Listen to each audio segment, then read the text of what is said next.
성도 여러분 반갑습니다. 오늘은 예배의 삶 5번째 시간 말씀 선포에 관하여 살펴보도록 하겠습니다. 말씀 선포는 구원에 이르게 하는 하나님의 능력이 되며 복음 사역에 있어서 가장 위대하고 탁월한 일 중에 하나이기 때문에 일하는 자 누구겠습니까? 설교자죠. 설교자가 부끄러워하지 아니하고 오히려 자기 자신도 구원하고 그 말씀을 듣는 자들을 구원할 수 있도록 수행을 해야 된다. 그래서 이 일을 감당하기 위해서는 어느 정도 좋은 은사가 있어야 된다. 즉 원어를 사용할 수 있는 기술, 그러니까 헬라어와 히브리어를 어느 정도 할 수 있는 기술이 필요하고 문학과 과학 그리고 사람이 만든 학문을 신성한 것에 잘 활용할 수 있는 기술을 가지고 있어야 된다. 신학적인 체계에 대한 그런 지식도 필요하고 무엇보다 성경 전체에 있어서 감각의 마음의 적용이 일반 신자들보다 높은 수준을 유지하고 있어야 된다. 당연한 이야기가 되겠죠.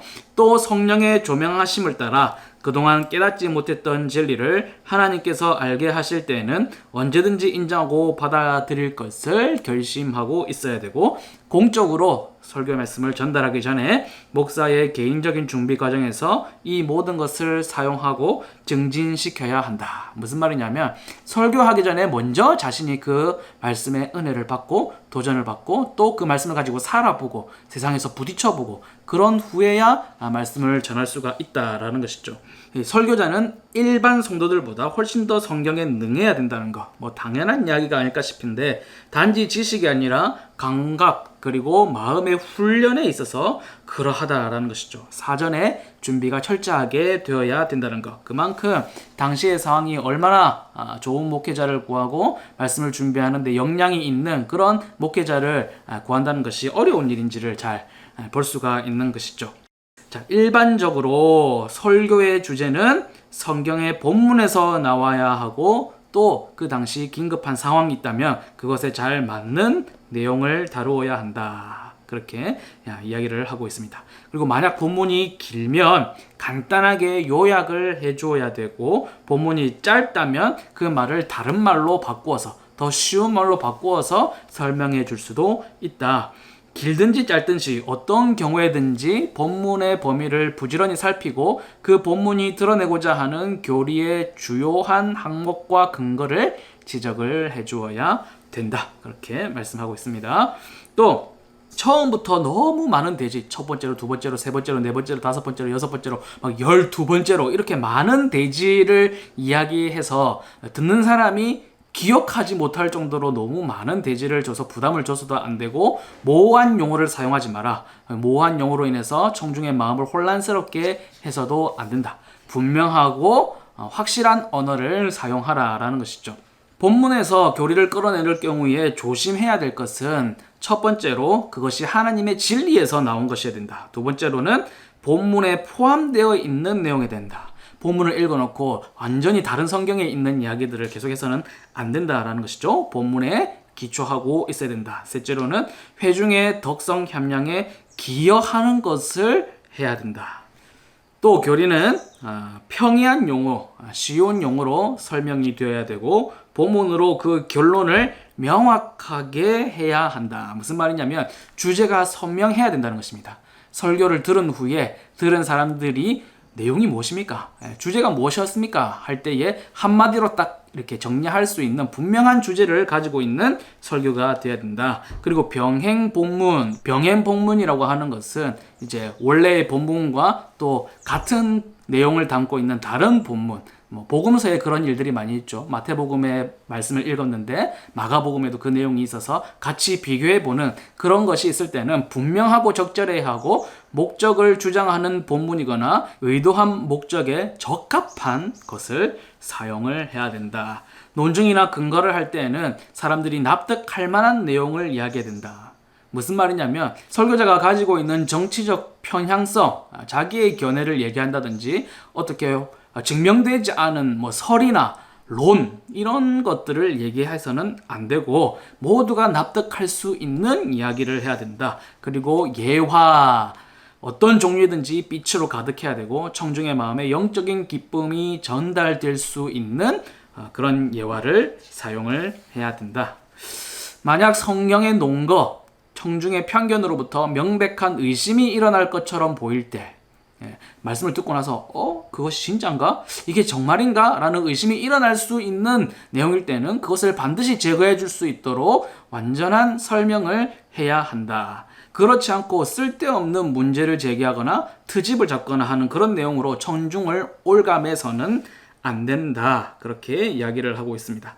좋은 설교를 위해서 목사와 청중 그 안에서 서로 간의 상호 신뢰가 얼마나 중요한지를 이야기하고 있는 것이죠. 썰정과 트집, 질문과 상관없는 자신의 지식을 뽐내기 위한 그런 내용들을 한다면 그것은 결국 질문의 속뜻을 이해하지 못하고 곧바로 변명하기에 그런 조급해 보이는 그런 모습들이 될 수가 있는 것이죠. 그러한 내용들은 설교를 듣는 청중들에게 아무런 유익이 되지 못한다라는 것을 경고하고 있는 것입니다. 설교자는 일반적인 교리에 안주해서는 안 되고 그것이 청중에게 적용될 수 있도록 특별하게 다루어야 된다는 것입니다. 설교의 꽃이라고 얘기하는 것이 있는데 그것이 바로 적용입니다. 그 말씀이 내 삶에서 어떻게 활용될 수 있는가? 내가 어떻게 살아야 될 것인가? 그래서 그 말씀이 지금 나와 무슨 관련이 있는가? 이런 적용점들이 중요하다는 것이죠. 비록 목사 자신에게는 엄청나게 그것이 어려운 작업이고 본성이 타락한 인간이 매우 그것을 싫어할 수 있습니다. 말씀을 실제 생활에서 살아내야 하는 그런 적용점들이 사실은 타락한 인간이 매우 싫어할지라도 해내야 한다는 것이죠. 이로써 청중들은 하나님의 말씀이 즉각적이고 능력이 충만하고 마음의 의도와 생각을 감찰하신다는 것을 느끼게 될 것이다. 그래서 어떤 불신자나 혹은 무지한 자라고 할지라도 마음속에 확정된 비밀을 갖게 될 것이고 하나님께 영광을 돌리게 될 것이다. 불신자, 무지한 자 그들에게 맞춘다고 해서 복음을 희미하게 흐린다거나 혹은 부담이 될 만한 그런 것들을 제거하는 그런 쪽으로 많은 분위기들이 쏠리고 있지만 사실 예배 모범은 너무나도 다른 확신을 주고 있는 것이죠. 바르게 전할 때에 하나님의 말씀의 능력이 그들을 마음에 감동을 주게 될 것이다 라는 것입니다. 몇몇 진리의 지식에 있어서 교훈이나 정보를 사용할 때는 그 교리로부터 결론이 나와야 된다라고 얘기했습니다. 그리고 거짓 교리를 논박할 때 설교자는 옛날 이단을 무덤에서 꺼내거나 불필요하게 불경건한 의견들을 언급하지 말아야 된다라는 것입니다. 왜냐하면 그 얘기에 또 솔깃할 수가 있거든요. 사람이 타락한 존재이기 때문에 잘못됐다고 얘기하고 이런 내용들은 굉장히 불경건한 것들이라고 얘기를 하는데도 불구하고 그 내용에 또 집중이 될 수 있기 때문에 최대한 그런 것들은 꺼내지 않고 해야 한다라는 것입니다. 간언, 그러니까 만류하거나 단념시키고 그리고 책망, 공개적인 훈계를 하는 경우에는 특별한 지혜가 요구되는데 반드시 그럴 만한 이유가 있어야 되고 청중들로 하여금 죄의 본성과 그 심각함 거기에 따르는 비참함을 발견하게 할 뿐만 아니라 죄에 정복당하고 죄에 빠지게 되는 위험을 보여주고 동시에 그것을 해결할 방법과 피할 수 있는 최선의 길까지 제시를 해줘야 된다. 죄를 정죄하고 이것이 나쁘다 그래서는 안 된다 거기서 끝나는 것이 아니라 그렇다면 어떻게 해야 하고 또 어떻게 하면 피할 수 있는 길 최선의 길인지를 제시를 해줄 필요가 있다라는 것이죠. 그리고 자신의 양무리들과 생활하면서 대화를 나누는 가운데 일상생활 가운데서 가장 필요하고 적절한 것이 무엇인지 그 중에서도 그들의 영혼의 빛과 거룩함과 위로의 원천이신 그리스도께로 가장 잘 이끌 수 있는 것이 무엇인지를 발견해야 한다. 설교자가 그러한 삶을 살아야 되고 그 생각을 늘 가지고 있어야 된다는 것이죠. 시대를 초월하여서 설교자가 무엇을 해야 하는지 신자에게 무엇이 필요한지를 정확하게 파악을 해야 된다라고 알려주고 있는 것이죠. 오직 크신 하나님 복에 근거한 경험과 사람들의 이해와 기억에 도움을 줄 수 있는 것으로서 추천한다 그렇게 얘기를 하고 있습니다. 그러니까 예배 모범은 무조건 이대로 해라, 이대로 읽어라, 이것을 딱 지켜라 이렇게 얘기하는 것이 아니라 예전에 카톨릭의 공동기도서가 그랬죠. 그 공동기도서가 가지고 있었던 폐해들을 경계하고 대안으로서 이제 이러한 것들을 기준으로 생각하고 목사의 지혜에 따라 행하라 그렇게 얘기하고 있습니다. 그래서 웨스트민스터 총회의 결과물들은 철저하게 상향 평준화를 지향하고 있습니다. 무슨 말이냐면 교회의 수준, 설교자의 수준, 예배의 수준이 높은 경지에서 이제 평준화를 이룰 수 있도록 최대한 이 밑으로는 떨어지지 아니하도록 하는 것에 목적이 있는 것이지 무조건 똑같이 해야 된다는 획일적인 그런 통일성을 강요하는 것은 아니다라는 것이죠. 설교자가 설교의 사역을 감당할 때에는 이런 기준들이 있어야 된다. 첫 번째로 수고를 아끼지 않음으로 주님의 일에 게으르지 말아야 된다. 그렇게 말씀하고 있는데 여기에 원래 영어 본문을 보면 painfully라는 단어를 썼습니다. 고통스럽게. 그러니까 고통이 가득하게 정말 수고롭게 준비해야 된다라는 표현을 사용을 했습니다. 그리고 분명하게 전달을 해야 된다. 알 수 없는 언어를 사용한다든지 이상한 문구를 사용한다든지 또 소리와 단어의 운율의 무익한 사용. 이게 무슨 말이냐면 괜히 이상한 발표 기술들 이런 것들을 사용해서 설교의 내용을 흐트리지 아니하도록 해야 된다. 그리고 드물게 인용해야 된다. 교회적 격언들, 다른 인간의 저작, 고전이나 현대의 것이나 아무 품위가 전혀 없다. 이렇게 얘기를 하고 있습니다. 설교하시는 분들 중에서 이런 인용으로 내용을 다 채우시는 분들이 있어요. 누가 어떤 책에서 이런 얘기를 했다. 어떤 성자는 옛날에 이렇게 살았다. 누구는 이런 일들을 했다. 이런 내용들, 인용한 내용들을 가득 채우시는 분들이 있는데 그렇게 하지 말라는 것입니다. 왜? 품위가 전혀 없다는 것이죠. 무엇에 비하면 품위가 없을까요? 하나님의 말씀을 있는 그대로 해석하고 설교하는 일에 비하면 그 다른 이야기들을 가져와서 이제 인용을 많이 하는 것은 굉장히 품위가 떨어지는 것이다. 그렇게 설명을 하고 있습니다. 그리고는 세 번째, 충성스럽게 그리스도의 존귀하심을 바라보면서 설교를 준비해야 하고 자신의 사역을 준비해야 한다. 그들의 죄에 있어서 미천한 자를 무시하거나 높은 자에 대한 관대함 없이 모든 사람에게 동등한 관심으로 참아 주어야 된다. 편애를 해서는 안 된다. 그런 얘기겠죠. 지혜롭게 모든 가르침과 권면, 특히 책망을 구성하여서 가장 설득적인 방법으로 하되 각 사람의 인격과 지위에 합당한 경의를 표해라. 그리고 거기에 자신의 감정이나 고통을 썩지 말아야 된다. 그렇게 이야기하고 있습니다. 한 줄씩 이렇게 읽다 보면 사실 설교자에게 이 모든 것들이 가능할까라는 생각이 들 정도인데요. 특별히 책망을 할 때 굉장히 주의를 해야 된다라고 이야기를 하고 있습니다.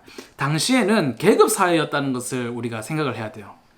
중세교회는 귀족의 예배당이 따로 있었습니다. 그런데 종교개혁이 일어나면서 귀족이든지 천민이든지 그런 구별 없이 한 예배당에서 함께 예배드리고 있었습니다. 그러니까 그 안에서 얼마나 많은 갈등과 문제들이 있었을지 아마 상상이 되실 텐데요. 수많은 시행착오를 겪고 실패를 경험한 그 선배들의 조언인 것이죠. 합당한 경의를 표하되 자신의 감정, 고통을 썩지 말고 편애를 하지 말고 편견을 가지지 말고 가장 설득적인 방법으로 모든 지혜를 다하여서 말씀을 전해야 된다. 그렇게 이야기하고 있습니다. 다섯 번째로 엄숙하게 하나님의 말씀이 되도록 하라. 이를 위해서 몸짓, 목소리, 표현들을 너무 남발하지 마라. 엄숙하게 할 수 있도록 해라는 것이죠. 19세기 영미권 문학 작품에 보면은 그 청교도들이 묘사가 되는데요. 굉장히 냉혹했습니다. 무척 열심히 맡은 일을 수행하고 굉장히 열정적인 그런 목회자이긴 했지만 인간에 대한 이해와 사랑이 부족했던 청교도의 그런 단점도 있었단 말이죠. 옳고 그름을 말하기는 하지만 도무지 거기에서 애정이 사람을 향한 사랑이 느껴지지 않는 사역이라면 문제가 있다라는 것이죠. 그래서 애정 어린 보살핌으로 하라. 이것이 여섯 번째 설교자의 덕목이 되겠습니다. 하나님이 가르치신 대로 목사의 마음속에 설득하신 대로 그가 가르친 모든 것은 그리스도의 진리여야 한다. 양무리보다 앞서 걸으면서 그들의 본이 되어야 한다. 여기서 한 명 이상의 목사가 있다는 것은 지금 현대교회처럼 부목사 이런 것들을 얘기하는 것이 아니라 동사 목사입니다. 말하자면 단임 목사님이 한 명이 아니라 두 명, 세 명 이렇게 있는 교회들이 있었다는 것이죠. 동사 목사, 함께 사역하는 목사들이 있는 경우에는 자신의 은사를 따라서 잘 사역해라. 그렇게 말씀을 하고 있습니다. 자, 그러면 설교의 중요성에 대해서 한번 생각을 해보죠. 마태복음 28장 20절에 보면 예수님께서 가르쳐 지키게 하라. 예수님께서 그렇게 권고를 하셨고, 디모데후서 4장 2절에 보면 너는 말씀을 전파하라. 때를 얻든지 못 얻든지 항상 힘쓰라. 범사의 오래 참음과 가르침으로 경책하며 경계하며 권하라. 그렇게 말씀합니다. 때를 얻든지 못 얻든지 말씀을 전하라. 이것을 전도하는 데에 많이 이제 인용하는 성경 구절이기도 한데요. 사실 원래는 이제 설교자를 향한 말입니다. 말씀을 전하라. 때를 얻든지 못 얻든지 항상 입쓰라. 범사의 오래 참음으로 말씀을 전하고 가르치고 경책하고 경계하고 권해라. 그렇게 말씀을 하고 있습니다. 설교의 중요성은 저 복음을 전하는 수단이기 때문이고 또 예배 참여자에게 믿음이 생기도록 하기 위해서 이미 믿음이 있는 자들에게는 그 믿음을 더욱 견고하게 자랄 수 있도록 하기 위해서 그리고 말씀은 구원을 주시는 하나님의 능력이기 때문에 말씀은 구원에 이르는 지혜이기 때문에 믿음은 들음에서 나기 때문이다. 그렇게 이야기를 하고 있습니다. 설교의 중요성 하이델베르크 교리문답 65문에도 강조를 하고 있는데요. 오직 믿음으로만 우리가 그리스도와 그의 모든 은덕에 참여할 수 있는데 그 믿음이 어디에서 나오냐는 것이죠. 답은 성령님에게서 오는데 그분의 거룩한 복음의 강설, 설교로서 우리의 마음에 믿음을 일으키신다. 그렇게 얘기하시고 그 생긴 믿음을 무엇이 굳건하게 하느냐? 성례, 세례와 성찬들이 이제 믿음을 굳게 하신다. 그렇게 얘기하고 있습니다. 또 웨스트민스터 신앙고백서 제14장을 보시면 구원에 이르는 믿음에 관하여 얘기하는데 그것에서도 무엇을 얘기하냐면 그들의 영혼이 구원에 이르게 되는 믿음의 은혜는 그들의 마음속에 계시는 그리스도 영의 사역이고 통상적으로 말씀의 사역에 의하여 이루어진다. 그렇게 이야기하고 있습니다. 또 웨스트민스터 대교리 문답 155문을 보시면 말씀이 어떻게 구원을 효력 있게 합니까? 답은 하나님의 영이 말씀을 읽는 것, 특히 말씀 선포를 효력 있는 방편으로 삼으셔서 다른 말로 하면 은혜의 방편으로 삼으셔서 죄를 깨닫게 하시고 확신시키시고 겸손하게 하시고 쭉쭉쭉쭉 그런 내용들이 있죠. 그래서 구원을 효력 있게 합니다. 그래서 설교, 말씀 선포는 믿음을 일으키고 은혜를 주는 수단이기 때문에 설교가 굉장히 중요한 자리를 차지한다라는 것이죠. 그러면 설교에서 우리가 무엇을 선포하는가 그 내용을 보면 하나님의 말씀을 밝히 해석하고 설명하고 증거하는 것이죠. 설교자의 간증이나 자기 이야기나 다른 사람들의 경험담 혹은 설교자가 가지고 있는 자신의 소신을 밝히는 것이 아니라 하나님의 말씀을 밝히 해석하는 것이 중요하다는 것이죠. 그리고 성경에 있는 모든 진리와 사실을 구속사적 의미로 제시해야 됩니다. 그냥 진리와 사실을 알려줄 것 같으면 혼자서 성경을 읽어도 돼요. 그러나 구속사적 의미, 하나님께서 인류를 구원하시기 위하여 이루신 일들 가운데 이러한 것들이 무슨 의미가 있느냐를 보는 것이죠. 첫 번째로 삼위 하나님의 사역, 두 번째로는 그리스도의 구원의 사역, 그리고 세 번째로는 회심하지 않은 자들에게 대한 회심의 요청, 다음 그리스도인에게 합당한 삶을 요구하고 장차 오실 그리스도에 대한 소망, 이 모든 내용들이 설교에 포함이 꼭 되어 있어야 된다라는 것입니다. 이렇게 설교에 대해서 중요하다, 강조하고 이렇게 얘기하지만 사실은 설교가 예배의 전부는 아니죠. 가장 중요하긴 합니다. 베스트죠. 그러나 나도 언니 이것만은 아닙니다. 예배 전부가 모든 순서가 말씀에 근거한 하나님의 말씀의 어떤 내용이기 때문에 설교만이 예배의 전부는 아니지만 그럼에도 불구하고 굉장히 많은 시간을 할애하고 또 굉장히 중요한 부분이다라는 것입니다. 그렇다면 누가 설교하느냐? 나도 오늘 한번 설교해보고 싶은데 그렇게 한다면 가능할까? 아니죠. 설교는 굉장히 전문적인 일로서 강도권을 가진 사람만이 할 수 있는 것입니다. 어떤 사람이 설교자가 되느냐? 첫 번째로 은사가 있어야 되죠. 최소한의 자격입니다. 말을 분명하게 할 수 있고 성경을 해석할 수 있는 능력이 있는 것. 그런 최소한의 자격이 바로 은사고요. 소명은 내적 소명과 외적 소명이 있는데요. 내적 소명이라고 하는 것은 설교자 각자에게 성령께서 주시는 목사로서의 부르심, 설교자로서의 부르심, 자신의 마음에 영혼에 있는 확신을 얘기하는 것이고 외적 소명이라고 하는 것은 다른 사람들을 통해서 얻는 것입니다. 너는 목회자가 되는 것이 좋겠다. 너는 설교자가 되는 것이 좋겠다. 그리고 혹은 교회의 부르심 이런 것들이 외적 소명이 될 수 있겠습니다. 그리고 세 번째는 신학 교육을 받아야 되겠죠. 역사적으로 장로교회는 교육받은 목사를 굉장히 중요하게 생각을 했습니다. 무지한 목사를 급주해서 막 아무 때나 세우는 것은 종교개혁을 방해하는 일이다. 그렇게 보시면 되겠고요. 네 번째로는 고시를 통과해야 되겠죠. 직분은 교회를 위한 것이고 또 교회로부터 나오기 때문에 교회가, 그리고 교회의 대표인 노회가 고시를 행하게 됩니다. 그리고 그 고시를 통과하고 나서 정식 인허와 임직, 그러니까 교회의 부르심이 있을 때에 이제 진짜 설교자로 서게 되는 것이죠. 강도권을 가진 자가 누구냐면 강도사와 목사입니다. 이 강도사 할 때 강도가 칼든 강도가 아니고 말씀을 전할 수 있는, 도를 강론할 수 있는 자격을 가진 사람이 강도사와 목사가 되겠습니다. 설교의 분량을 어느 정도 하는 게 좋을까요? 1시간, 2시간, 3시간 해도 상관없다? 그렇진 않습니다. 하나님이 주신 이성과 상식에 따라서 하면 되는데 교회적인 상황을 봐서 목사가 지혜롭게 할 수 있도록 이제 그것은 열어놓고 있습니다. 너무 길게 해서 성도들이 지치게 해서도 안 되고 너무 짧아서 그 성경에 해석하고 적용하고 하는 데에 부족함이 없도록 해야 되겠다. 그리고 설교를 서서 해야 될까? 앉아서 해야 될까? 사실 반드시 설교를 서서 해야 된다는 인식이 있죠. 왜냐하면 현대교회는 다 서서 하시기 때문에 그렇습니다. 그런데 초대교회는 앉아서 설교하는 것이 대부분 일반적인 모습이었습니다. 우리는 기도는 앉아서 한다고 생각해요. 그런데 초대교회는 오히려 기도를 서서 하고 말씀 전하는 자는 앉아서 설교를 하는 경우가 많이 있었습니다. 그러니까 사실 앉아서 하는 게 맞다, 서서 하는 게 맞다는 얘기가 아니고 매이지 말라는 것입니다. 규정적 원리를 잘못 적용하는 것이에요. 설교는 무조건 서서 해야 된다. 그것도 아니고 기도는 무조건 앉아서 해야 된다. 그런 것도 아니고 교회의 협의를 따라 또 목회자의 지혜에 따라서 할 수 있다라는 것이죠. 그러면 말씀이 선포될 때 청중들은 어떠한 자세로 들어야 될까? 예배의 모든 순서에 빠지지 말아야 할 것은 회중의 적극적인 참여입니다. 목회자가 모든 것을 주관하고 예배를 인도한다고 해서 목회자만 일하는 것이 아니라 회중이 적극적으로 참여해야 된다는 것이죠. 설교는 설교자와 청중의 동시 활동입니다. 목사는 전하는 일을 하고 청중은 듣는 일을 맡는 것이죠.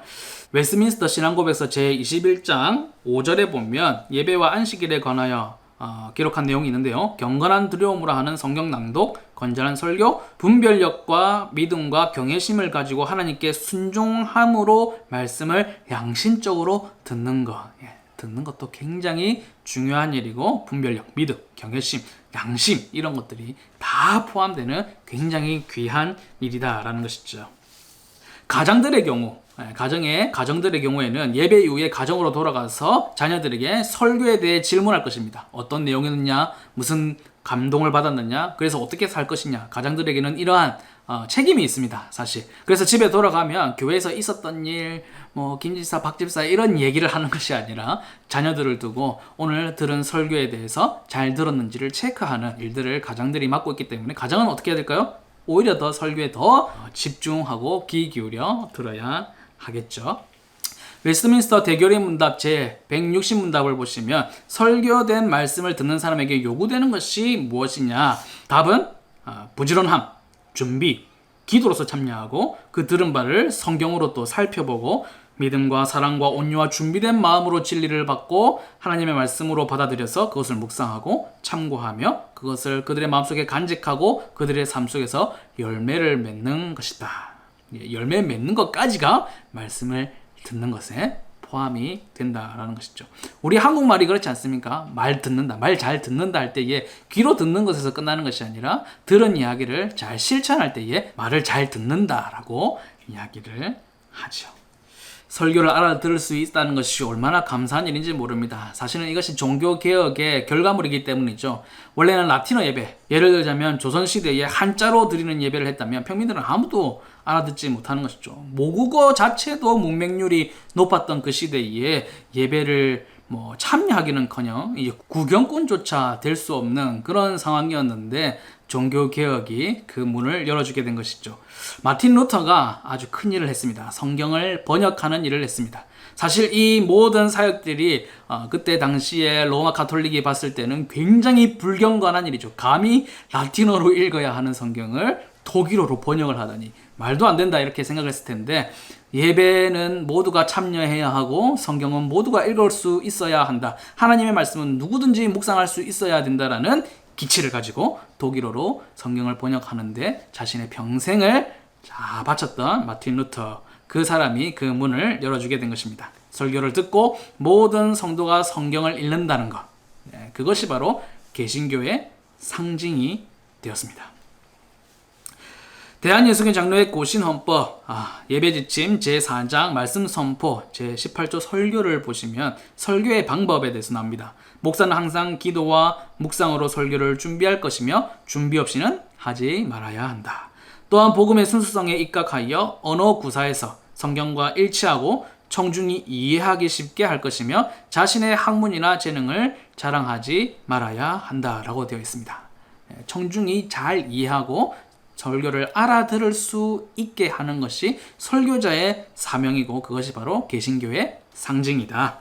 자, 여기까지 예배 모음에서 이야기하고 있는 말씀 선포에 관한 내용들이었고요. 부록으로 교회들 중에 영어 예배를 드리는 교회들이 있습니다. 이것이 누구를 또 무엇을 위한 것인가를 한번 생각해 볼 필요가 있어요. 영어가 모국어이긴 하지만 한국에 거주하고 있는 외국인들을 위한 것이라면 오케이입니다. 종교개혁 당시에도 피난민들이 많이 있어서 독일어조차도 이해할 수 없는 그런 사람들이 있었는데 그런 사람들을 위해서 그들이 들을 수 있는, 그들이 알아들을 수 있는 말로 예배드리는 모임들이 존재했다라는 것이죠. 그런데 한국교회의 영어 예배는 어떤 분위기가 있냐면 외국인들을 위한 예배이기도 합니다. 그런데 예배의 목적을 두기보다는 영어 교육의 목적을 둔 경우가 굉장히 많다라는 것이죠. 심지어는 그 대상을 중고등 학생들에게 집중해서 중고등부가 함께하는 영어 예배 이런 식으로 한다면 사실은 은혜의 방편을 버리는 중세로 돌아가는 것이죠. 잘 알아듣지 못하고 예배드리기 어려워지고 말씀을 읽는데 어려움이 있는 그런 시대로 돌아가는 것이기 때문에 영어 예배라는 것은 외국인들을 위해서 그들이 알아듣고 말씀을 함께 읽을 수 있고 모두 함께 은혜를 받을 수 있는 예배라면 영어 예배가 허용이 되겠지만 영어를 배우기 위해서 예배의 목적이 아니라 교육을 위한 목적이라면 굉장히 잘못된 것이다 라고 볼 수가 있는 것이죠. 영어 예배가 아니라 혹시나 그런 것들이 필요하다면 영어 성경 공부 시간이라든지 말씀 기독교적 교훈을 담은 어떤 영어 공부 시간을 만든다든지 그런 것이 훨씬 더 좋겠다라는 것입니다.